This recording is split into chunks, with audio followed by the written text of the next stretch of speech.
buat Jumaat. Kami nak booking. Baru pergi sekali yang khutbah. Tak panggil dah. Saya apa yang dia nak? Dia orang kita ni. Tak mana khutbah saya tak betul. Tak mana khutbah saya menyalahi syariat Islam. Kerat. Tak ada apa. Biasa lah. Pak Haji selalu dengar.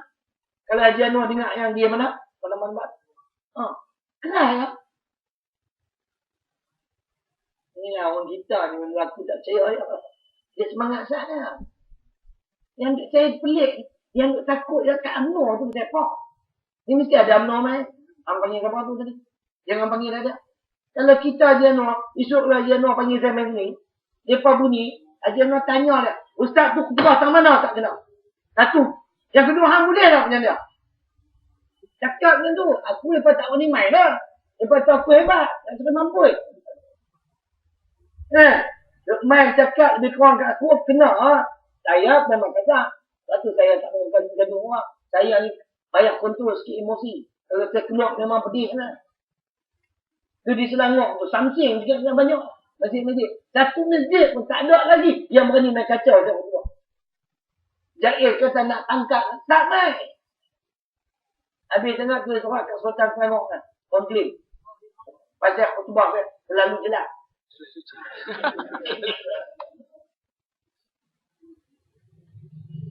3 tahun Nabi berdakwah secara rahsia. Bila turun ayat Al-Quran surah Al-Hijri.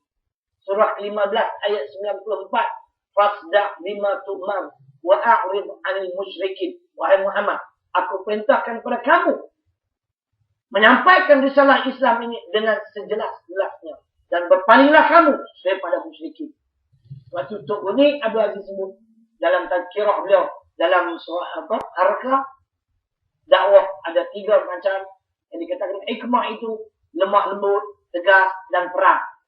Tegas ayat tadi. Saya pilih yang kedua, tegas. Semangat tu, dengan tadi. 20 minit, senang tu tak mengira. Ini mesti ada UMNO dia. Kan? Dulu UMNO pegang tadi. Bila dengar saya man, tadi Ustaz mana? Apa jangan panggil? Kita pegang, kita takut. Aduh, pelik.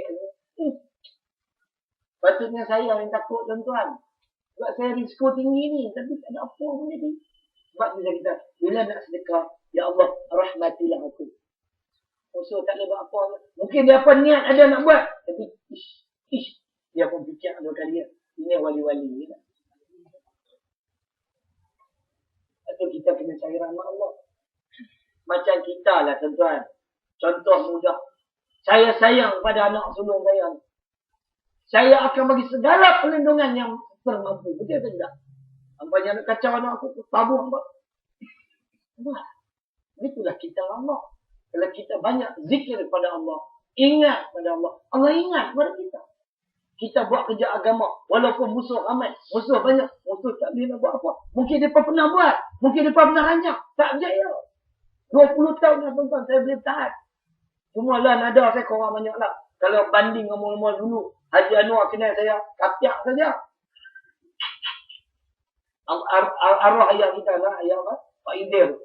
Mula-mula saya kenal. Kamu boleh. Dia duduk depan. Pakai sebat tu. Beram. Ta'i. Luak panjang. Aku ingat bela. Saya ceramah. Dia gelak. Setuju ke? Setuju lah. Dia kata. Hang setuju lah. Aku yang nak kenal. Hai. Aku ikut sama. Dia kata. Arwah ayah. Saya ingat dia bela. So sejak tu. Saya kenal Pak Idir. Nak takut apa tuan-tuan. Tak ada. Ingat Allah. InsyaAllah. Sedekah ingat. Bila nak sedekah apa pun. Ya Allah. Rahmatilah aku dan seluruh keluarga aku. Dan sahabat-sahabat tu beriman. Saya sebut orang yang beriman yang tuan-tuan. Sebab tak termasuk UMNO. Sahabat tuan-tuan. Saya doa apa pun ya Allah. Contoh dengar saya doa malam ni. Aku, isteri aku, anak-anak aku, menantu aku, cucu aku, ibu bapa aku. Ibu bapa angkat aku. Keluarga aku yang telah meninggal dan masih hidup. Guru-guruku. Sahabat-sahabatku dan seluruh muslimin dan muslimat yang beriman kepadamu, beriman kepada Nabi sallallahu alaihi wasallam. Yang lawan Islam sorry, tak masuk dalam doa tu. Tak kiralah daripada kita. Kan? Lawan Islam tak masuk. Sebab saya letak syarat yang beriman kepadamu, beriman kepada Nabi sallallahu alaihi wasallam. Doakan dalam agama ini. Kita minta rahmat. dapat rahmat. Buat benda ni. Banyak berzikir. Bukti kecintaan kita setelah kita kenal Allah. Kita amal. InsyaAllah kita dapat ganjaran pahala yang banyak di akhirat. Kalau di dunia Tuhan tak tunjuk, di akhirat sudah pasti. Tapi di dunia, saya yakin Tuhan akan limpahkan rahmatnya yang luas atas kita. Orang yang cinta, yang beriman kepada Allah dan Rasul. Musuh nak buat apa pun tak jadi. Saya yakinlah insyaAllah. Kalau jadi, itu sudah takdir Allah. Saya nak ajak tuan-tuan, tuan-tuan. Tuan-tuan damailah surah ni. Saya suka baca surah ni. Surah ni tuan-tuan, panjang ni. Tapi apa kalau ulang ni boleh ingat. Sehari boleh ingat. Bismillahirrahmanirrahim. Inna a'tainakal kautsar. Fasalli li rabbika wanhar. Inna syani'aka huwal abtar.